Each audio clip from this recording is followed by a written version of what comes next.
মায়ের পাশে ছোটাছুটি করছে একটি ফুটফুটে বাছুর, কিন্তু অন্য সব স্বাভাবিক বাছুরের মতো নয় সে। সদ্য জন্ম নেয়া এই বাছুরের চোখ 3টি ও মুখ 2টি।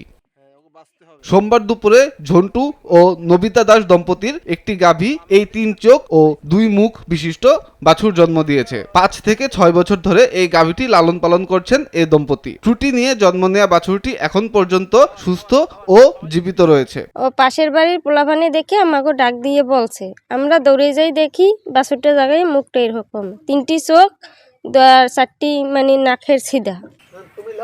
খবরটি এলাকায় ছড়িয়ে পড়লে বাছুরটি দেখতে আসে আশপাশের মানুষজন। অনেক লোকজন আসা যাওয়া করতে আছে। এইরকম গরুটা কোনো সময় আমরা দেখিনি, আমাদের মহল্লায় এরকম গরু কোনো সময় হয় নাই। গরুটির মাথাটি অন্যরকম বাছুরের চেয়ে। এই অবস্থায় আমরা সবাই দেখতে আসছি এবং গ্রামের অনেক লোকজন দূর দূরান্ত থেকে আসছে। অনেক সময় গ্রাম্য ডাক্তাররা অপ্রয়োজনে বিভিন্ন অ্যান্টিবায়োটিক ব্যবহারের কারণে এরকম বাছুরের জন্ম হতে পারে বলে জানান জেলা প্রাণী সম্পদ কর্মকর্তা।